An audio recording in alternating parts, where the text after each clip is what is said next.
5 seconds. Start.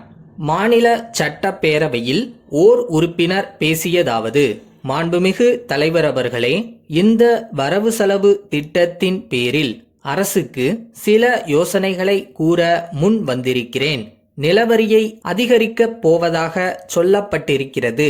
இன்றைக்கு விவசாயிகள் படும் கஷ்டம் கொஞ்ச நஞ்சமல்ல. அப்படி இருக்கும் பொழுது நிலவரியை உயர்த்தி அதனால் வரக்கூடிய பணத்தை உள்ளாட்சி நிறுவனங்களுக்கு கொடுத்து உதவி செய்ய போகிறோம் என்று சொல்வது அவ்வளவு உசிதமில்லை என்று நினைக்கிறேன். உள்ளாட்சிகளில் வருமானத்தை நாம் வேறு விதத்தில் அதிகப்படுத்த முடியும். அவைகளுக்கு ஒரு நிரந்தரமான வருவாயை ஏற்படுத்திக் கொள்வதற்கு நாம் வகை செய்ய வேண்டும். அதற்காக ஒவ்வொன்றுக்கும் 200 ஏக்கர் நிலங்களை கொடுத்து உதவி செய்யலாம். அப்படி செய்தால் அவர்களுக்கு நிரந்தரமான வருமானம் கிடைக்கும் என்று தெரிவித்துக் கொள்கிறேன். அது எப்படி என்றால், அந்த 200 ஏக்கர் நிலங்களில் உள்ளாட்சி நிறுவனங்கள் ஏராளமான புளிய மரங்களை வைத்து 10 வருஷங்கள் காப்பாற்றினால் அவர்களுக்கு அவற்றிலிருந்து நல்ல வருமானம் கிடைக்கும் என்று தெரிவித்துக் கொள்கிறேன். இதேபோல் 10 அல்லது 15 பேருந்துகளை உள்ளாட்சி நிறுவனங்கள் விடுவதற்கும் அனுமதி கொடுக்கலாம். அரசினுடைய வருமானம் குறையாமல் வியாபாரிகளுக்கு எப்படி உதவி செய்யலாம் என்பது கவனிக்கப்பட வேண்டிய விஷயம். அடுத்து, வட ஆற்காடு மாவட்டத்தில் அநேக விவசாயிகள் பம்பு செட்டுகள் வாங்கி வைத்திருக்கிறார்கள்.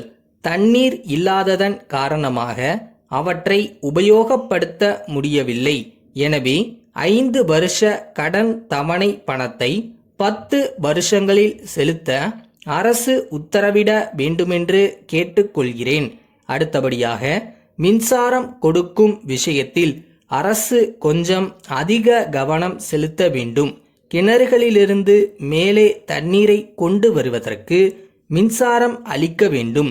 வட ஆற்காடு, செங்கல்பட்டு மாவட்டங்களில் அப்படி மின்சாரம் கொடுக்க வேண்டும் என்று அநேக விவசாயிகள் கேட்டுக்கொண்டிருக்கிறார்கள். அதற்கு அரசு வேண்டிய நடவடிக்கை எடுத்துக்கொள்ள வேண்டும் என்று கேட்டுக்கொள்கிறேன். அடுத்து, ஒவ்வொரு வருஷமும் அரசு வன மகோத்சவம் நடத்தி கொண்டு வருகிறது. செடிகளையும் நட்டு கொண்டு வருகிறார்கள். இது சென்னையிலும் நடக்கிறது, கிராமங்களிலும் நடந்து வருகிறது. அப்படி செடிகளை நடும்போது அவைகளை வெள்ளாடுகள் கடித்து விடுகின்றன என்பதை அரசின் கவனத்திற்கு கொண்டு வர விரும்புகிறேன். அதனால் தோட்டங்களிலுள்ள பல செடி கொடிகள் பாழடைந்து விடுகின்றன. இதை பற்றி சென்ற 2-3 வருஷங்களாக வரவு செலவு திட்டத்தின் மீது பேசும்போது சொல்லிக்கொண்டு வந்திருக்கிறேன்.